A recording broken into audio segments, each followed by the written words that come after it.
নমস্কার দর্শক বন্ধু, আমি সায়ন্তনী। আজকে আপনাদের সঙ্গে দুটো ভিডিও আমি শেয়ার করব। না, বেশি সময় নেব না। ঠিক যে সময়ের মধ্যে আমি আমার ভিডিও করি ঠিক সেই সময়ের মধ্যেই শেষ করব। তাই একটু মনোযোগ সহকারে যদি ভিডিওটা দেখেন বা ভিডিও দুটি দেখেন, তাহলে আপনারা বুঝতে পারবেন যে কেন আজকে আমি দুটো ভিডিও একসাথে করতে চলেছি। আসলে একটা ভিডিওর মধ্যে থেকে আমি একটা জিনিস প্রমাণ করতে চাই, আর আরও একটা ভিডিও যেটা খুব সেন্সিটিভ ভিডিও। তাই দেরি না করে কথা না বাড়িয়ে আমি সরাসরি চলে যাচ্ছি প্রথম ভিডিওটায়। হ্যাঁ, এই ভিডিওটা আপনাদের একটা প্রবাদ বাক্যের সঙ্গে খুব মিলে যাবে, সেই উদ্দেশ্য নিয়েই বানানো। যেমন ধরুন, যত গড় যায় তত বর্ষায় না। নিশ্চয়ই আপনাদের মনে আছে, বাংলাদেশ থেকে একটা হুমকি এসেছিল, মাত্র 4 দিনে কলকাতা শহর দখল করবে। তা সেই ব্যক্তির কথা আরেকবার আপনাদের একটু ছোট্ট করে মনে করিয়ে দিই, দেখুন। দখল করে নেব, 4 দিনের মধ্যে আমরা কলকাতা দখল করে নেব। ভারত তো দূরের কথা, আমেরিকা আমাদের সাথে টিকবে না ইনশাআল্লাহ। কলকাতাটা ঘাস ছিট পারবে না বাংলাদেশে। আমরা যদি মনে করি না, চিত্র থেকে মানচিত্রটা উঠিয়ে দিতে পারি। বাংলাদেশের অত ক্ষমতা থাকলে তো এত কথা করে নিত। বাচ্চাদের মধ্যে কথা ইমিটেট কথা কি উত্তর দেবো? না, আমি বলতে পারবো না। আমাদের এইবার দরকার হচ্ছে ভিসার, তার কারণ বাড়ি থেকে বেরোতে ঢুকতে তারা তো মুরব্বীরা আসছে সব দখল করতে। নিশ্চয়ই প্রত্যেকের জল জল করে মনে পড়ে গেছে। তা এই ব্যক্তি যিনি 4 দিনে কলকাতা শহর দখল করবার হুমকি দিয়েছিলেন, সেই ব্যক্তি সম্পর্কে একটা তথ্য পেয়েছি। নিশ্চয়ই প্রত্যেকের সেই বিষয়ে জানার একটা আগ্রহ তৈরি হয়েছে। তাই দেরি না করে সেই ভিডিওটা একবার দেখুন। একজন তো বলছে যে ভারতকে দখল করবেন। যেই ভদ্রলোক ভারতকে দখল করবেন বলা হচ্ছিল, তার এক আত্মীয়ের সাথে আমার কথা হচ্ছিল।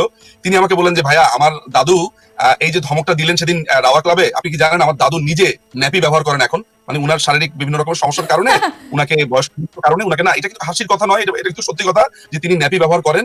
তো যেই মানুষটি ন্যাপি ব্যবহার করছেন, অর্থাৎ ওল্ড এইজে এসে, সেই মানুষটি যখন আপনার 4 দিনের ভেতরে কলকাতা দখল করবার ডাক দেয়, সবচেয়ে বড় ব্যাপার হচ্ছে ভারতের কলকাতা দখল করা, ভারতকে অ্যাটাক করা, ভারতকে দেখে ছাড়বো, ভারতকে খেয়ে ফেলবো, মেরে ফেলবো।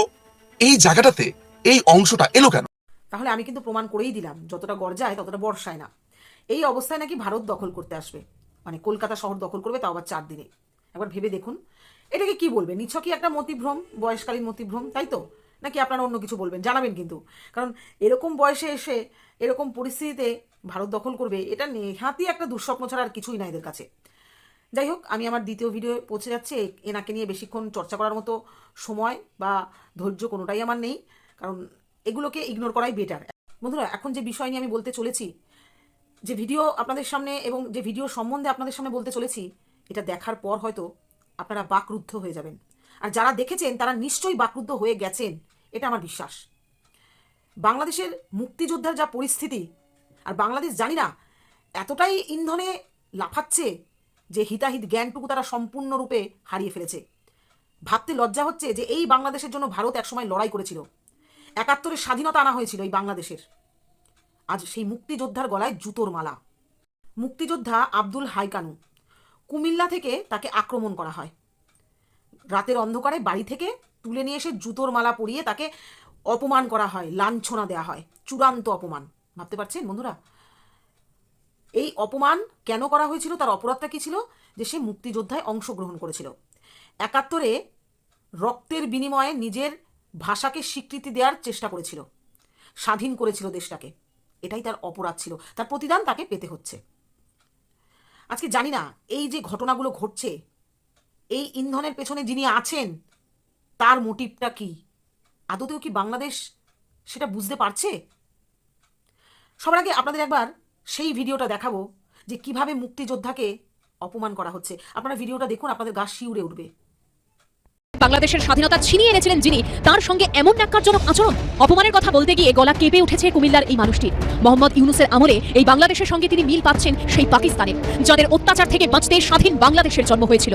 আমার এত জুতার মালা দেয় গলায়, মুক্তিযুদ্ধের আদর্শের জুতার মালা দিছে, সারা বাংলাদেশের মুক্তিযুদ্ধের গায়ে গলায় জুতার মালা দিয়েছে। আমি কোন দেশে আছি? আমি যে দেশের জন্য 1 সাগর রাষ্ট্র রক্ত গেছে সেই বাংলাদেশে আছি, না পাকিস্তানে সে বর্বর বাহিনীর পাকিস্তানে আছি? কুমিল্লার 14 গ্রাম উপজেলার লুদিয়ারা গ্রামে মুক্তিযোদ্ধার ওপর চলে বর্বরোচিত আক্রমণ। আব্দুল হাই কানুর দাবি, দুর্বৃত্তরা তাকে হুমকি দেয় যে ভুলে যেতে হবে তার মুক্তিযোদ্ধা পরিচয়, কিন্তু নথি স্বীকার করেননি তিনি। মুক্তিযোদ্ধা নামে পরিচয় দিবি না, তুই এলাকা দেখবি না, এখানে তুই টিপতে আমার সাক্ষর দে। 5টার আগে যদি বাড়ি থেকে না যাস, 5টার আগে বাড়ি থেকে না গেলে তাইলে তোদের বাপ বেড়ার মাংস হাড় মাংস পুঁজি পাওয়া যাবে না, তুই এখানে ইসলামে টিপ দে আর স্বাক্ষর দে। আমি আমার জীবন তোরা আমার জবাবরি দিয়ে আমি কিন্তু ইসলামে স্বাক্ষর দেবো না, এলাকা আমি ছাড়বো না। বিচারের দাবিতে অসহায় আত্মীয় শোনা গেছে নির্যাতিত মুক্তিযোদ্ধার মুখে। আমি পারিয়ে না, আমি আত্মহত্যা করতাম। আমারে চলছে সবাইয়া, আমারে বুঝাইছে আমার মাথায় এবার যে কি ধরনের ব্যবহার তার সাথে করা হয়েছে, কতটা অন্তর থেকে তার কষ্ট যন্ত্রণা প্রকাশ পেয়েছে। এরকম একটা বয়সে, তার তো বয়স হয়েছে বলুন, এরকম একটা বয়সে নিজের দেশের জন্য এত কিছু করার পর এটাই কি তার প্রাপ্য ছিল? তারা কি মানুষের পর্যায়ে আছে? যে বাংলাদেশ যা করছে, তারা কি এই জিনিসগুলো আবার ফিরিয়ে দিতে পারবে? এই যে স্বপ্ন দেখা ভারতের সঙ্গে লড়াইয়ের, ভারতকে হারানোর, কলকাতা দখলের, মুক্তিযোদ্ধাদের লাঞ্ছনা অপমান করার যে অন্যায় তারা করছে, দিনের পর দিন বেইমানের কাজ করছে, বিশ্বাসঘাতকের কাজ করছে, এভাবে কি নিজেদেরকে প্রভাব বিস্তার করে ওই দেশকে রক্ষা করতে পারবে? কি মনে হয়, যারা এত বড় একটা বিশ্বাসঘাতক বলে প্রমাণিত, তাদের সঙ্গে কি অন্য দেশ যোগাযোগ রাখবে? তারা এটা বুঝতে পারছে না, যে দেশই তাদের সাথে গোপনে যোগসূত্র রাখুক না কেন, তারা হয়তো তাদেরই ব্যক্তিগত কোনো সুবিধার কারণেই যোগাযোগটা রাখছে। ঠিক তাদের সুবিধাটা মিটে গেলে বেশি সময় হয়তো নেবে না বাংলাদেশকে এভাবেই ফিডব্যাক দিতে, যেমনটা বাংলাদেশ আজ ভারতকে করছে।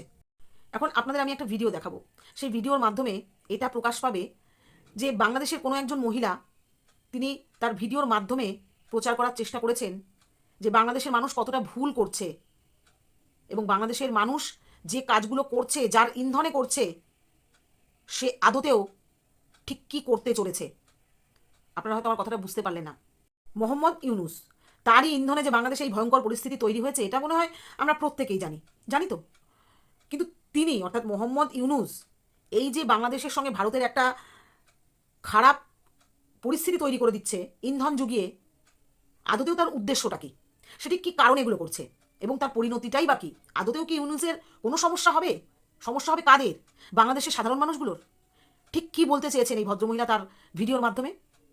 আমার মনে হয় তার এই ভিডিওটা যদি বাংলাদেশের প্রত্যেকটা নাগরিক শুনে থাকে, তাহলে বিচার বিবেচনা করে এই ভদ্রমহিলার কথায় একটু গুরুত্ব দেওয়া প্রয়োজন এবং নিজেদের ভুলগুলোকে শুধরে নেওয়া প্রয়োজন।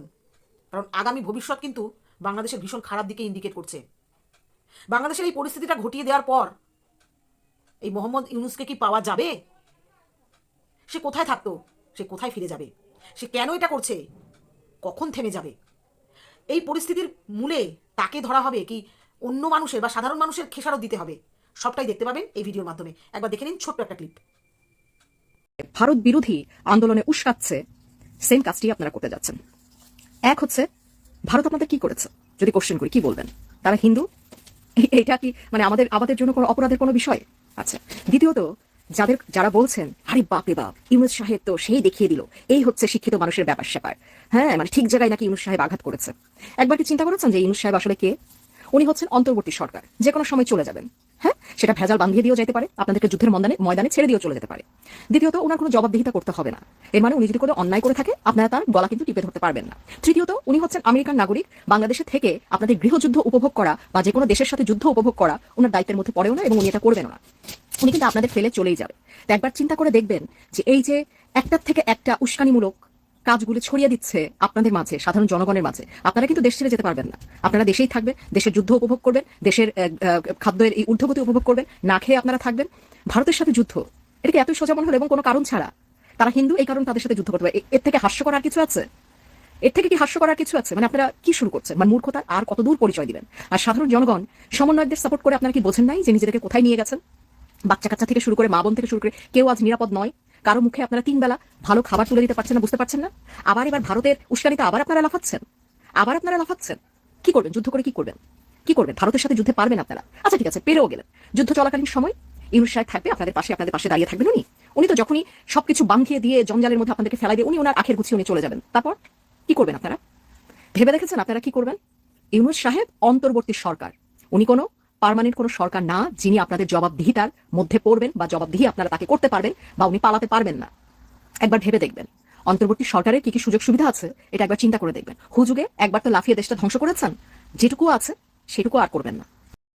দেখলেন তো বন্ধুরা, এই যে ওপার বাংলার রোষের মুখে পড়ে মানুষগুলো যেভাবে মুক্তিযোদ্ধাকে অপমান করছে, লাঞ্ছনা করছে,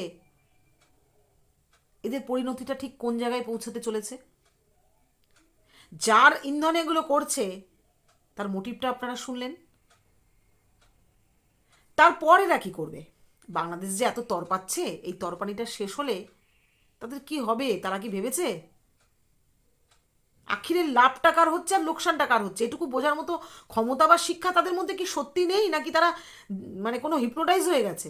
আমি তো বুঝতে পারছি না। সারা বাংলাদেশ এত মানে কি বলবো, এরকম পাপের কাজ করছে কেন দিনে দিনে জানি না। মানে এরা ঠিক কি চাইছে, কেন চাইছে, নিজেরাই কি নিজেদেরকে ধ্বংস করতে চাইছে, কি চাইছে বোঝা যাচ্ছে না। মানে সেই কালিদাসের যে ডালে বসে থাকা সেই ডালটা কাটার মতো অবস্থা করতে চাইছে।